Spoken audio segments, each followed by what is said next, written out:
new provocation from North Korea. When I saw the president of South Korea hugging Kim Jong-un, I asked myself, would he do the same with Hitler? North Korea. The nation where its leader is compared to a modern-day Hitler. The nation where the government enslaves its own people and violates every human right imaginable. There's not a single other nation in the world that is accused of so many atrocities against humanity as North Korea. But these accusations are not actually based off video or photo evidence. They come from only one source: North Korean defector testimonies.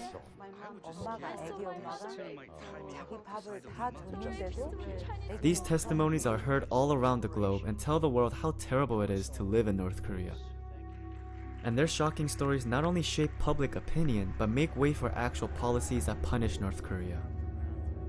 But questioning anything defectors say seems unreasonable, because these are actual people from North Korea.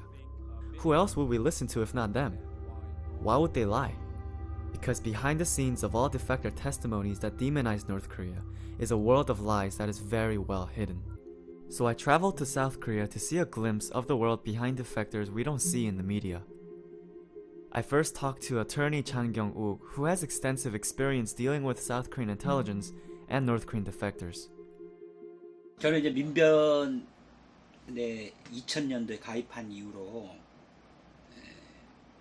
시국 사건이라 해서 국가보안법이라든가 집시법 위반, 뭐 여러 가지 이 집회 시위 과정에서 발생하는 또 법률들이 많이 있습니다.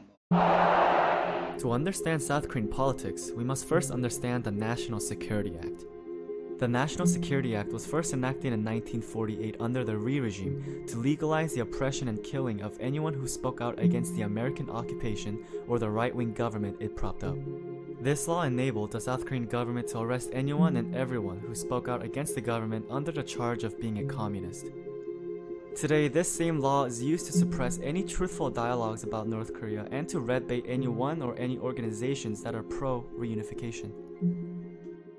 2013년도에 서울시 공무원이었던 탈북자 유우성씨 사건을 하면서 유우성씨를 간첩이라 한 사람이 바로 유우성의 여동생, 그 당시에 한국으로 오빠가 오히려 한국에서 같이 살기 위해서 이렇게 들어오라 해서 합동신문센터에 있는 국정원 직원에게 잘 부탁한다고까지 했던 여동생을 오히려 고문에 의해서 허위 자백을 받아서 오빠하고 같이 간첩 임무를 받았다, 이렇게 허위 자백을 한 사건에서 조사받으면서 그 선생님들이 도와준다고, 오빠 같이 살게 하고 도와준다고 살게 해준다니까 난 그거 믿고, 오빠 이따 잘 된다 하니까, 오빠 이따 잘 되고 한국에서 같이 살 수 있고 오빠 도와주는 길이라니까, 지금 힘들어도 이따 다 오빠 도와주는 길이라 하니까 그걸 믿고 잘 될 거라니까 그걸 믿고 소리 거짓 진술도 하고 그랬죠. 근데 지금 알고 보니까 그게 아니, 제가 그 당시에 허위 자백이라는 것들을 밝힐 결정적 증거를 이사를 연변으로 이미 북을 나와서 연변에 있었던 유우성 씨의 집 연변을 찾아가서, 이게 회령 집에서 벌어진 일이 아니라 다 연변에서, 그러니까 연변에 있었던 당시를 회령에서 있었던 일로 허위 자백한 걸 다 밝혀버렸습니다. 그래서 증거들이 아이폰 같은데 뭐 유우성 씨가 회령에 들어와서 집에서 뭐 가족 사진 등을 아이폰으로 찍었다, 이런 식의 허위 자백을 그 아이폰의 위치 이런 걸 다 분석을 해봤더니 연변으로 나와요. 그 찍은 게. 그런 식으로 해서 객관적인 자료가 나오고 하면서 지금도 국정원이 간첩을 조작하고 있고 고문을 하고 있구나, 이걸 2013년도에 밝혔습니다. 그러면서 또 12명 종업원들 로부터 저희가 북의 가족들로부터 위임을 받아서 그 북의 가족들이 저희한테 끝까지 돌아오는 그날까지 끝까지 저희가 최선을 다해주길 바라는 그 마음을 알기 때문에 저희가 여종업원들 문제 해결을 위해서 또 요즘은 바쁘게 열심히 활동을 하고 있습니다. 12 North Korean restaurant workers and their manager made news in 2016 by defecting to South Korea. The NIS said that these girls defected on their own free will and accepted them based on humanitarian grounds. This same restaurant staff made news in recent months again when the manager who led the 12 young girls to South Korea revealed that he actually tricked the girls to defecting. But even after the manager stepped forward to announce that the NIS bribed him to kidnap the 12 girls, the NIS still has not returned the girls to their homes and families in North Korea. He walked me through the process in which the South Korean intelligence manufactures spies out of defectors. These spies are then used as propaganda tools to justify the constant fear-mongering and the National Security Act. 그 탈북자들이 들어오면 이 대한민국이 대한민국에 정착시킬지, 그리고 대한민국의 세금을 가지고 지원을 할지, 그죠? 주거 지원, 집이라든가 또는 정착 지원,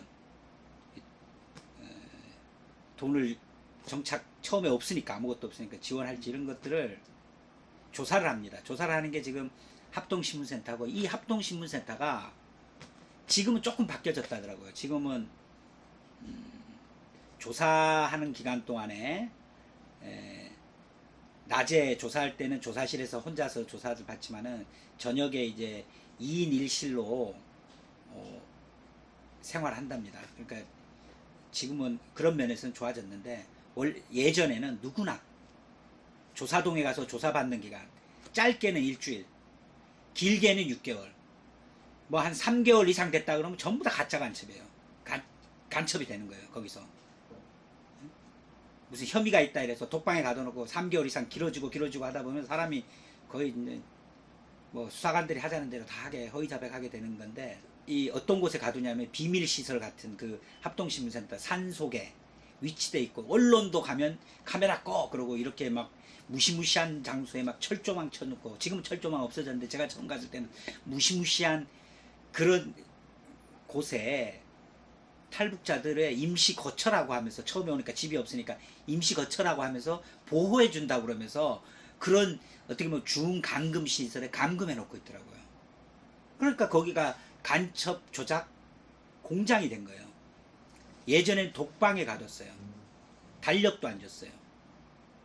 그리고 외부 일체 접촉 없이 수사관들하고만, 그러니까 그 조사를 하는데 수사관들이 뭐 반말 쓰고 온갖 희롱하고 뭐 수사관들한테 잘 보여야 되는 거고, 뭐 그런 식의 탈북자들이 조사 과정이 아주 비인간적으로 됐었는데, 그 과정을 맞춰서 간첩이 아니라든가 조선족이 아니다, 화교가 아니다라는 거를 이제 검토를 마친 후에야 이제 정착 지원, 정착 교육 시설. 왜냐하면 이분들은 사회주의에서 왔으니까 대한민국 자본주의에서 뭐 예를 들면 지하철표를 끊는다, 이 생활을 모르지 않습니까? 자본주의가 어떻게 되는지는 모르기 때문에 그 교육을 받는 하나원으로 이동을 합니다. 거기 도서관에 가면 무조건 북에 어떻게 보면 지도자를 비난하는 책들로 막 가득하게 있고, 방영하는 것도 무조건 이분들이 기존에 배웠던 교육이나 이런 거하고 다른 얘기로만, 그래서 그분들의 어떻게 보면 문화적인 제노사이드다. 북에 대한 건 모든 걸 싫어하도록 하고 그렇게 교육받고, 탈북자의 존재를 저는 대한민국 정부가 북을 붕괴시키기 위한 북한 인권 문제를 계속 정치적으로 이용하기 위해서 탈북자들을 마치 환영하는 것처럼, 자유를 찾아서 오는 것처럼 이렇게 연출하기 위해서 이런 탈북자들을 뭐 브로커를 통해서든 여러 가지 방법으로 끊임없이 한국으로 들어오도록 한 거고요. 그리고 그 들어온 탈북자들을 통해서 또 북의 휴멘트 정보라 해서 진실되지도 않아요. 탈북자들 중에 얼마나 또 거짓 정보를 많이 제공했습니다. 그러니까 정보 수집으로 이용하는 거죠, 또 탈북자들을. 그리고 또 간첩으로 만들어서 또 이용하는 거죠. 북에 대한 반북 활동에 탈북자를 이용하고 북의 휴멘트 정보를 입수한 그 정보 대상으로 이용하고 그다음 간첩 조작 대상으로 이용하고. After learning about the dark process for all defectors once they arrive in South Korea, I wanted to hear from some defectors of their stories. One thing I need to point out is that these defectors had nothing to gain from what they told me on camera. They simply took time out of their busy schedules to tell the truth about their home country. Mr. Choi and Mrs. Kim Ryun-hee have very different stories. They came to the South in different times, and they came for different reasons. 저는 평양 사람이고요. 69년도에 태어나서 지금 현재 국적 나이로 49살이고요. 북에는 아버지, 엄마, 남편, 딸 이렇게 제 가족이 있고요. 제가 여기 2002년도인가 그때 왔어요. 뭐 어떤 한 15년 되지. 그래갖고 지금까지 여기서 그냥 살고 있어요. 북에서 와가지고. 2011년도에 해외 여행을 나옵니다. 각 나라 사람들은 해외 여행을 나갈 때면 자기 나라 요건을 받아가지고 여행을 가는 거죠. 저도 조선민주주의 인민공화국 여권 받아가지고 중국에 해외 여행을 나가게 돼요. 중국에 저희 사촌 언니, 조선족으로 살고 있는 언니가 있어요. 그래서 해외 여행할 겸 언니네 집에 친척 방문도 할 겸 그래서 갔다가 전문 인신매매를 하는 브로커들이 있습니다. 이 사람한테 속아서 북의 여권을 빼앗기고 번이 아니게 남쪽으로 끌려오게 돼요. 2002년도에 왔고, 내가 온 계기는 그냥 그래요. 그냥 그쪽에서 생활을 잘 못했으니까. 그래 가니까 사람이란 게 대부분 뭐 여기 탈북자들이 온 사람들 중에서 뭐 배고파서 넘어온 사람들도 있고, 뭐 내 자신 같은 거는 뭐 구태 배고프다기보다도 물론 그때는 다 어려웠으니까 다 그런데 근데 뭐 내가 그래서 생활을 잘 못하고 이러다 나니까 뭐 그쪽 주변에서 듣는 소리도 있고 해서 한번 중국이나 가보자, 돈이나 좀 벌어보자고 소리. 그리고 중국 쪽으로 넘어갔지. 넘어갔다 보니까 그쪽에서 브로커들한테서 들으니까 뭐 여기서 한 2, 3년 벌면 큰 돈 벌 수 있다 해서 뭐 그러고 뭐 여권 만들어갖고 넘어온다 했지. 그래가지고 넘어온 거예요. 그러니까 지금까지 이렇게 있네. 그렇게 됐어요. 남쪽에 오자마자 저는 국정원 덕방에 갇히게 됩니다. 그래서 그 국정원 사람들한테 나는 이 브로커한테 속아서 잘못한 사람이다. 난 내 고향에 가야 된다. 남쪽에서 살 이유가 없다 하고 계속 하소연하죠. 그러다가 덕방에 있으면서 한 달 동안을 제가 단식 투쟁을 합니다. 밥을 안 먹고 막 난 빨리 보내달라 하지만 끝내 이 사람들은 저를 보내주지 않아요. 보내주지 않고 한 3개월 정도 가다 놨다가 대한민국 국민으로 살겠다는 서약서 한 장만 써라. 너 이거 안 쓰면 죽을 때까지 여기서 나갈 수가 없다. 설사 내가 국정원에서 죽는다고 해도 그걸 알 수 있는 사람은 세상에 단 한 명도 없을 것이다. 이렇게 강박을 하고 협박을 하죠. 그때만 해도 국정원 덕방에 갇혀 있을 때만 해도 저는 뭐 분단, 저국, 뭐 이런 민족 이런 게 별로 저한테 큰 의미가 없었어요. 별로 관심이 없었고요. 그때는 살아서 이 국정원에서 나갈 수만 있으면, 살아서 내 가족한테 다시 돌아갈 수만 있었으면 이게 제일 유일한 최고의 소원이었어요. 내 딸을 다시 살아서 안을 수만 있다면. 이렇기 때문에 석 달 만에 어쩔 수 없이 이 국정원이 강박하는 대로 대한민국 국민으로 살겠다는 서약서를 쓰게 됩니다. 내 같은 상황이 좀 다르게 됐어요. 내 같은 거는 와서 사회생활 하면서 바로 찍혀버렸다고. 왜 찍혀버리는가? 그땐 주변에 그때는 뭐 그때 상황에서는 북이 뭐 당장 내일 모레 망한다 어찐다 뭐 이런 상황들이 막 되고 뭐 주변에 그냥 한마디로 말해서 내 심정 이야기하면 그때 주변에서 이 남쪽 사람들 내 주변에 있는 사람들은 나는 내 그냥 생각으로 내가 솔직하게 이야기했고 난 집단적으로 미쳤다고 생각했어요 그때 이 사람들이. 왜냐하면 북에 대해서 너무도 모르니까. 그러니까 어느 저 교회 무슨 뭐 거기서 무슨 뭐 한다고 해서 나갔어요. 좀 나오라고 해서 나가서 뭐 거기 무슨 뭐라 하니 그거 보고 뭐 이런 학습인지 뭐인지 한다고 뭐 들어와 성경 학습인지 한다고. 그러면 참가했는데 뭐 돌아가면 질문하더라고요. 누구를 제일 존경하는가? 난 당당히 김일성 장군을 내가 제일 존경한다겠죠. 왜? 나는 중국에서도 몇 년 있었어요. 나는 내 다른 거는 몰라도 내 이 조선에 내 북에서 살면서 그 나라 지도자들에서 내가 정말 어떤 사람들인지 대한 것은 내가 확실하게 알거든. 중국에 있으면서 나는 중국에서 나오는 책들을 내가 조선 언어로 번역된 거 내가 많이 봤어요. 김일성 장군이라는 분이 어떤 분인가 내가 거기서 확실하게 알고 있었고. 그러니까 당연히 그렇게 말할 수밖에. 나도 조선민족인데. 그런데 그걸 이놈들이 가서 그 경찰에다 꼬장한 거지.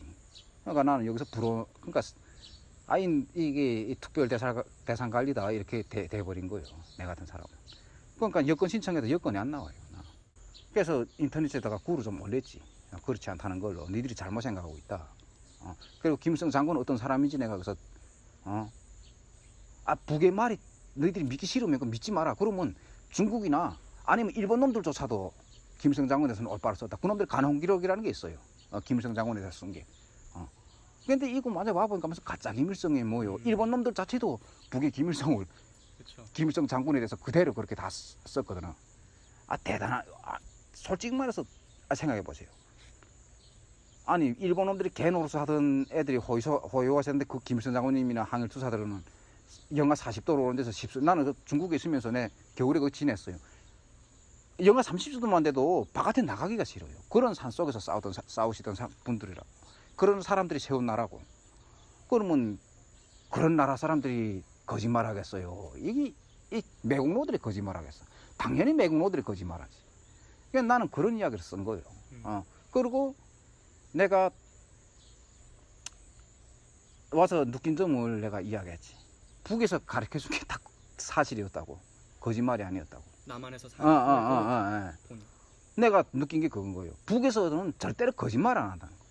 왜냐하면 생각해보자. 거짓말로 지나온 역사를 이렇게 쭉 돌이켜봐도 어느 나라 세계 역사를 우리 놓고 봐도 인민들한테 거짓말한 나라는 오래 못 갔어요. 망해요. 인민들을 상대로 거짓말하면. 아니 북이 무슨 뭐 완전히 무슨 폐쇄된 사회가 어디 사람 한 명도 안 내보내요. 외국으로 이 합작 그런 걸 해서 외국에 그렇죠. 노동으로 나가는 사람들도 한 해 몇만 명씩 해요. 그 사람들이 만약 거짓말로 한 애들 나가 보니까 북의 말이 다 거짓말이라면 싹 다 달아나지. 거기 남아있을 사람 누구 있어. 북에 또 자지간 어쨌든 내가 그래서 그 글을 좀 썼는데 그게 국가보안법으로 걸린 거예요. 그래서 들어가서 깜빵 생활도 좀 했고. 또 그걸 써주게 됐던 원인이 다른 데서 들으니까 탈북자들이 왜 남쪽에 오게 되면 이제 국정원을 나가게 되면 사회에 나가서 6개월만 있으면 대한민국 여권이 발급됐다고 합니다. 여권을 받으면 뭐 중국이든 어디든 마음대로 갈 수가 있겠죠. 우선 그 여권을 받아서 나는 중국으로 해서 다시 내 고향에 돌아가야 되겠다. 그게 유일한 방법이었어요. 국정원에서 저를 안 보내주니까 이제는 여권 받아서 멀리 가는 방법밖에 없겠구나. 그래서 그때 서약서를 쓸 때 그 심정이었죠. 내가 살아서 내 엄마 아빠 내 딸한테 다시 돌아갈 수만 있으면 그 서약서 100장 1000장이라도 써주면 내가 써줄 수 있겠다. 살아서만 갈 수 있으면. 그래서 써주게 됐던 거죠. 그래서 밖에 나와가지고 6개월을 기다립니다. 그 여권만 나오기를. 6개월 된 다음에 구청에다가 여권을 신청을 해요. 여권이 안 나와요. 왜지? 하고 한 1년 정도 다시 기다리고 또 신청을 합니다. 했는데 여권이 안 나와요. 또. 그래서 왜 그러냐고 물어보니까 국정원에서 돌아오는 대답이 당신은 처음부터 북으로 돌아가겠다고 했기 때문에 여권을 해주면 나중에라도 북으로 도망갈까봐 여기 있는 한 절대로 여권이 발급될 수 없다. 이런 대답이 들어와요. 그때 저는 참 막막하고 하늘이 무너졌고 이 지구상에 세상에 이런 게 존재할 수 있구나. 해외에 있는 자기 나라 국민이 아닌 해외에 있는 사람을 남의 사람을 이렇게 유인해서 납치해다가는 덕방에 가두고 강제로 서약서를 받아내고 강제로 자기 나라 국적을 지어주고는 나중에라도 북으로 자기 고향 가정한 데 도망갈까봐 이 7년 세월을 여권을 안 해주는 이런 세상이 정말 존재하는구나. 이게 너무 슬프고 힘들고 이거 사람 사는 세상인데 이 사람들도 인간이고 가족이 있는데 나를 바라보면서 미안하지 않을까. 어떻게 하루아침에 엄마한테서 딸을 빼앗고 딸에게서 엄마의 사랑을 빼앗는 이런 천추도 하지 못할 잔인한 짓을 하면서도 정말 미안하지 않을까 이런 생각으로 너무 힘들었죠. 그때부터 저 여건이 안 되고 하니까 어쩔 수 없이 불법을 하기 시작했어요. 밀항을 시도했죠. 이제는 내가 혼자 힘으로 가야 되겠다. 그래서 밀항을 시도했는데 날짜까지 다 잡았는데 2,500만 원 내라고 하더라고요. 밀항하는 연비를. 그때는 돈이 정말 없어가지고 포기가 됩니다. 저는 밀항 시도하고 위조 여권 만들다가 이렇게 드러나서 재판까지 걸리고 보니까 나는 혼자서 뭔가 할 수 있는 게 전 아무도 없구나. 할 거는 다 했다고 생각을 했어요. 더 이상 내가 생각할 수 있는 요건이 없더라고요. 모르니까 남녀의 법과 문화를 물어볼 사람도 없고. 그래서 그 다음에 재판 날짜 잡히고 하면서 포기가 됩니다. 타락하게 돼요.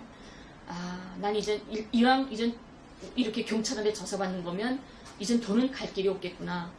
나는 포기해야 되겠다. 가족한테 못 들어가겠다. 근데 내가 가족을 영원히 만나지 못한다면 차라리 그 아픔을 안고 내가 살아가기는 너무 무섭고 힘들다. 차라리 죽자. 이렇게 생을 아예 버리게 됐어요. 그래서 절피람이라는 수면제를 60알을 순간에 먹습니다. 근데 그때는 경찰들이 밀착 감시를 하기 때문에 하룻밤이라도 불이 꺼져 있고 불이 안 켜져 있으면 우르르 제 집에 올라와서 문 열고 들어와서 뭐 하나 지켜보는 이런 상황이었어요. 그 정도로 저는 아무도 보호할 사람도 없었고 대변해줄 사람도 없었고 어제 경찰들이 자기 마음대로 주물 수 있는 이런 정말 가벼운 이런 사람이었죠.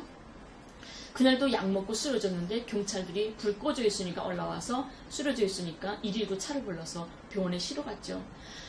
하루 만에 의식을 차립니다. 정신을 잃었다가. 근데 그 약물 중독으로 해서 제가 20일 동안을 하반신 마비를 걸려요. 걷지를 못합니다. 그래서 병원에서 20일 동안을 휠체어를 타고 다녀요. 20일 만에 다시 태어나서 집으로 왔는데 내가 죽지 않고 살아서 집에 나왔다는 게 나를 용서할 수가 없었어요. 왜냐하면 살아서 가족을 구리는 마음으로 살아서 견뎌갈 힘이 나한테는 없었기 때문이죠. 그래서 다시 죽자. 난 아무래도 죽어야 된다. 살아서 살 힘이 없다 해서 면도칼로 곧 태어난 그 다음 날로 다시 덕맥을 끊습니다. 이게 수술자리인데요. 덕맥을 끊어서 쓰러졌는데 또 이렇게 피가 쫙 침대 밑에 뚝뚝뚝 떨어지는 소리를 들으면서 의식을 또 잃어요. 난 죽는구나. 쫙 잃었는데 또 경찰들이 와서 차에 실려가서 수술장 들어가서 수술받고 살아나오게 되죠. 그때 제가 생각했습니다. 살아야 할 이유가 있는가 보다. 나는 살아있으면 꼭 갈 일이 있는가 보다. 내가 찾지 못한 어떤 방법이 하나 꼭 있는 것 같다. 또 시작을 해봐요. Before we move on, we have to address a certain aspect of North Korean human rights that everyone loves to talk about. Starvation, famine. The period of hardship where hundreds of thousands starved to death in the 1990s is called the Arduous March in North Korea. But how did the Arduous March happen and why did so many people die? In 1991, the Soviet Union collapsed. And with its downfall, many global socialist trading networks that included nations like North Korea also collapsed. This meant North Korea did not have a sustainable market to sell or buy goods to support its people. And during the same time, North Korea was hit with two massive floods in 1995 and 1996, and a drought in 1997. The floods and the drought totally destroyed North Korea's agriculture and its ability to create enough food for its people. And with no socialist market, the North Korean leadership tried to open up its economy to the rest of the world by trying to join the IMF and the World Bank. The US does not let North Korea join. Instead, the United States used this famine in North Korea as an opportunity to do what it's always wanted to do: completely destabilize the nation. 미국 놈들이 얼마나까지 나쁜 짓을 했냐면 북이 권한의 행위설에 진짜 식량이 몽땅 떨어졌지, 농사도 못하지, 막 기름도 안 들어서 몽땅 전기가 멈춰서고 산업 공장의 70%가 몽땅 멈춰섰어요. 생산을 못했어. 국가에서 공장이 돌아가서 뭘 생산해야 이민들한테 나눠줄 거잖아. 이때같이 딱 공급으로 살았잖아요. 우리는 모든 공급으로 살다가 순간에 공급이 딱 끊어버리니까 난리가 난 거지. 굶어 죽을 수밖에 없었어요. 그래서 할 수 없이 이 남쪽 같은 경우에는 국경이 없잖아. 다른 나라에 넘어가는 국경이 없잖아. 네. 북은 중국과 러시아가 있어요. 근데 중국하고는 국경이라는 개념이 없어요. 시내물 하나 건너가는 것처럼 가까워.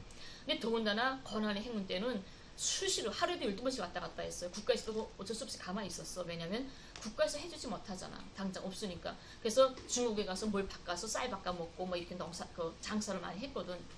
근데 미국 놈들이 그 CIA나 국정원이나 이런 자들이 그 단동이나 중국 국경에 와서 무슨 일을 했냐면 북쪽수를 만나가지고 석거리 하나만 잘라와라.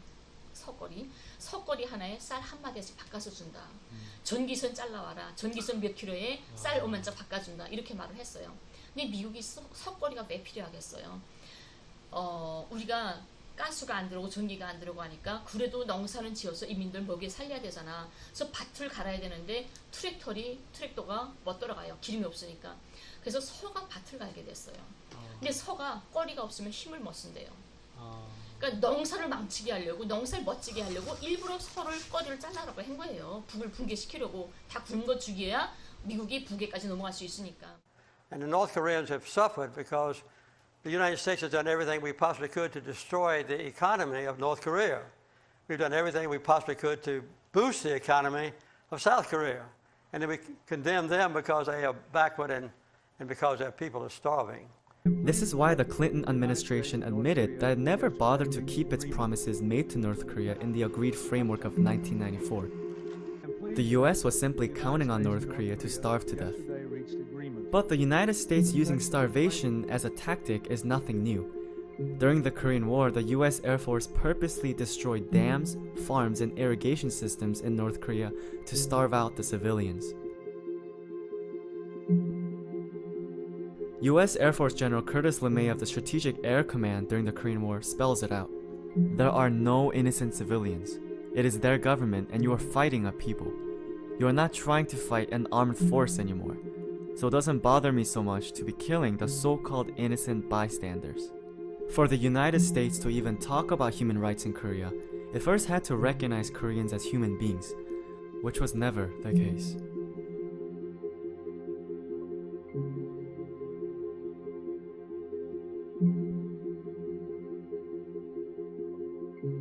And with that in mind, let's go back to the hottest question, the question of human rights in North Korea. 근데 탈북자들이 그런 주목을 합니다. 진짜 북에서 인권 유린이 있다고. 근데 탈북자를 좀 자세히 들여다볼 필요가 있어요.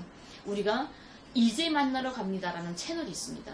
남쪽에. 그건 탈북자들이 전문 나와서 출연하는 거예요. 남쪽 분들도 북에 못 갔다 왔죠. 하지만 저보다 평양에 사는 저보다도 북을 더 잘 압니다. 어떻게? 이 탈북자들이 나와서 말하는 이제 만나러 갑니다. 이 영화를 보다 나면 정말 막 눈물을 줄줄 흘리면서 봐요. 북은 빨리 붕괴돼야 돼. 북쪽 사람들 빨리 해방시켜서 자유를 줘야 돼. 이렇게 말을 하죠. 근데 이제 만나러에 갑니다에 나오는 출연진을 보게 되면 대체로 20대, 30대 어린애들이에요. 제가 95년도에 관할에 행군을 했다고 했죠. 지금으로부터 23년 전에 벌어진 일입니다. 23년 전에 벌어져서 10년 동안이죠. 지금 20대, 30대 애들은 태어나서부터 철들면서부터 쌀밥이 뭔지 고기가 뭔지를 모르고 자란 세대예요. 고난의 행군 때 태어났기 때문에 태어나서부터 옥수수와 풀죽과 시라지 국물을 먹어야 됐고 학교 갈 나이에 학교 못 가고 장사를 다녀야 됐고 산에 올라가서 나무 곰부레기 꾸르다가 집 불 때야 됐던 이런 엄혹한 시절에 태어났던 애들입니다. 그 애들이 끝내 참다 못해서 중국에 나가서 생존을 위해 중국에 나갔다가 숨어 살기 힘드니까 남쪽에 온 애들이에요. 그 20대, 30대가 말하는 이제 만나러 갑니다에 나와서 말하는 탈북자들 굶어 죽고 힘들고 다 맞아요. 저도 굶어봤고 고난행군 때 저희 딸도 굶겼으니까요. 하지만 분단이라는 게 그냥 있는 그대로 양쪽에 있는 사실들만 말해주면 괜찮은데 분단 체제 선전이라는 것 때문에 일부러 왜곡하고 사기가 된 이게 필요한 거겠죠. 분단이 필요한 자들이 일부러 만드는 거겠죠. 이제 만나러 갑니다 같은 게 한 달에 4번을 합니다. 4번을 하는데 주말마다 한 번씩 해요. 한 번 가서 2회분을 촬영합니다. 그러면 2번 가면 4회분을 다 촬영하겠죠. 이틀만 출근하면 200만 원을 받는다고 해요. 근데 어느 공무원이 치고 누구든 이틀 출근하고 200만 원을 받을 수 있는 직업이라면 어떻게 해야 되죠? 무조건 그걸 지켜야 되는 거잖아요. 근데 북은 못 먹고 못 사는 나라예요. 헐벗고 굶주려요. 이 말만 해가지고는 그 자리를 유지할 수가 없다는 거예요. 그 삼성이나 이런 대기업 취직보다 더 어렵습니다. 거기 나가는 게. 그래서 거기 나가면 나는 배고파서 사람을 삶아 먹었고 내가 아이를 낳았는데 장애인을 낳았다고 국가가 엎어나서 죽였어요. 이런 말들을 해야만이 그 자리를 유지할 수가 있다는 거죠. 아, 얘가 선전형이 있네, 괜찮네 하는 거죠. 또 제 친구가 하나가 있어요. 이제 만나러 갑니다 채널에서 전화가 왔답니다. 3번을 북송당했어요. 제 친구가 중국에 나와 있다가 3번을 공안한데 붙잡혀 들어갔죠. 근데 이걸 다 아니까 전화 와가지고 이제 만나러 갑니다. 좀 출연할 수 없냐. 3번을 북송당했다는데 북송당했다는 그 이야기 좀 해주면 된다 그러더래요. 그래서 내 친구가 그랬어요. 아, 나는 이제 만나러 갑니다에 나오는 애들이 어느 나라 말을 하는지 모르겠다. 나는 3번을 북송당했지만 그 사람들이 하는 말을 난 한 번도 겪어본 적이 없다. 난 어디의 말을 하는지 모르겠다. 이렇게 말했대요. 그러니까 그 채널에서 선생님 그렇게 말씀하시면 안 되는데요. 이랬더래요. 그러더니 아, 괜찮습니다. 우리가 다 대본을 써주니까 그대로만 하면 됩니다. 그러더래요. 그래서 내 친구가 그랬대요. 저 머리가 나빠서 그 대본을 암기를 잘 못해요. 그랬대요.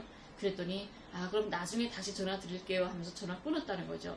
이렇게 자기네가 대본을 다 써준다는 거를 다 하고 내가 말할 게 없어요 하면 대본 써주는 대로 하세요. 이렇게 하는 거예요.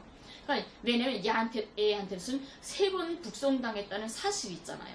그렇기 때문에 이 사실만 가지고 거기다가 이 사람들이 써주는 대본을 붙이면 현실이 되는 거거든요. 사실이 되는 거거든요. 그래서 이게 참 안타까운 일이다 생각이 드는데요. 이제 만나러 갑니다에 평양 하우스 땡땡 그 여자분이 계시는데 그 분이 이런 말을 합니다.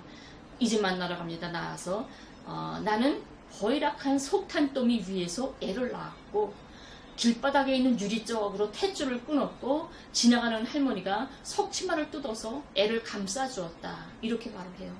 이 세상 사상체제 몽땅 떠나서 유럽이든 뭐 백인이든 흑인이든 황인이든 다 떠나서 인간이라면 애를 낳아본 인간한테 물어보면 선생님 애를 밖에서 낳고 길바닥에 있는 유리조각으로 탯줄 끊어볼 수 있나요? 하면 단 한 명도 못할 겁니다. 누구도 못해요 이거. 왜냐면 갓 태어난 신생아는 면역이 없어요. 조금만 오염이 돼도 신생아는 죽습니다. 그러니까 어느 엄마가 애를 탁 낳자바람으로 탯줄을 자기하고 달려있는 탯줄을 유리 쪽으로 끊는다는 건 상상이 안 되는 거예요. 하지만 남쪽 분들은 이제 너무 그에 대한 세뇌를 받았기 때문에 그게 사실이냐 아니냐, 정상이냐 비정상이냐를 분간할 여유가 없다는 겁니다. 무턱대고 받아들이는 거예요. 북에 대해서 말하는 건 무턱대고 받아들여요. 그러면서 눈물 줄줄 흘리면서 빨리 북을 해방시켜줘야 돼. 이런 생각을 한다는 거죠. 그 나라 인권은 세계에서 최고요. 아니 미국 같은 나라 보라고. 아까도 우리 이야기했잖아. 미국 집 앞 경찰 옆에서 사람 무서워서 경찰 옆을 다가가서 옆구리에다 먼저 손을 총 뽑아낼 판인데. 아니 자기 나라 인민이 미국 같은 거 자기 나라 사람이 설악에서 서지났다고 총 발사해. 호수문에 손에 딱 총 있는 거에서 총 발사해서 죽여. 아니 어린 학생이 자기는 말을 듣지 않았다고 그것도 여학생인데 경찰이 어제 돼지 같은 경찰들이 3-4명이 달려서 두드려 패고 손을 뒤로 묶어가지고 그게 뭐 말라빠진 인권이에요. 그리고 다른 나라 사람들을 붙잡아다가나 테러군자라고 소리. 거기는 독재라고 말하잖아요. 프롤레타리아 독재라고, 인민 독재라고. 당장한 게 바뀌잖아요. 헌법이 그렇게 그 사람들 법이 그렇게 됐다고. 프롤레타리아 독재 국가예요. 프롤레타리아라는 게 우리 말하면 그저 무산자들이 독재라는 소리예요. 인민들이 뭐 지금 어떤 발전된 인민 독재라고 해도 되지. 인민들이 한 독재, 자본가나 소수 이런 권력 부의 독점자들이 거기면서 배견할 수 없다 그 말이지. 그런 당이에요. 원래 조선노동당이에요. 북은 뭐 색감하고 암흑이고 독재국가고 사람 못 살 세상 아니에요. 그래 사람 못 살 세상이었으면 그 인민들도 살기 힘들었으면 데모를 했다거나 반정부 무슨 운동을 데모를 했을 겁니다. 하지만 단 한 번도 그렇게 굶어 죽으면서도 단 한 번도 데모라던가 반정부 운동을 꾸며진 적이 없습니다. 그냥 그 어디 그 국정원에 써준 소설을 읽는 애들을 그 탈북자 애들 걔들은 어차피 걔들은 쓰레기 취급받던 애들이요. 쓰레기 새끼들이 쓰레기 통에 와가지고 살고 났다고 자기들이. 이런 데서 이렇게 돈벌이 하면서 걔들은 뭐 어디 회사 다니거나 뭐 공장 다니는 일하는 애들 아니요. 그렇게 해서 밥벌이에서 살아가는 애들이라고. The famous defectors that we're used to, the ones that announce to the world of the infringements of human rights in North Korea, probably look something like this.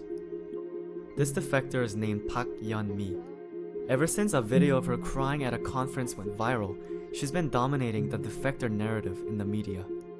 There are many other defectors like her who get huge international attention. But how are they making themselves so popular?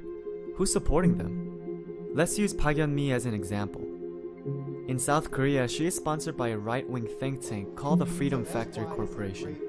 And in the United States, she is funded by the Atlas Network, a massive libertarian organization that creates and supports right-wing think tanks from all across the world. The Atlas Network has been playing an especially active role in the destabilization in Venezuela. The Atlas Network funds think tanks in Venezuela like Se Dice Freedom, which is an anti-government organization with the purpose to change public opinion and to support the opposition protests. An opposition leader in Venezuela named Maria Machado, who's been actively calling for regime change, even thanked the Atlas Network on camera for its support. Thank you to the Atlas Network, to all freedom fighters and Democrats around the world for your support. And in Korea, the Atlas Network has been quietly playing its role by funding organizations that pay defectors to tell harrowing tales of their home country. One of the organizations that the Atlas Network funds is called Teach North Korean Refugees, yet another platform for terrifying defector testimonies. The founder of this organization, Casey Lartigue, is also one of the directors of the Freedom Factory Corporation that was mentioned earlier. This is because Casey Lartigue is a paid partner of the Atlas Network. It isn't a coincidence that this massive yet secretive organization that meddles in Latin American politics also happens to play a major role in defector politics in Korea. It is because defector testimonies can change people's opinions and therefore can be used as a political tool. And what is even more alarming is that this chain of money flowing down to these defectors goes even higher up.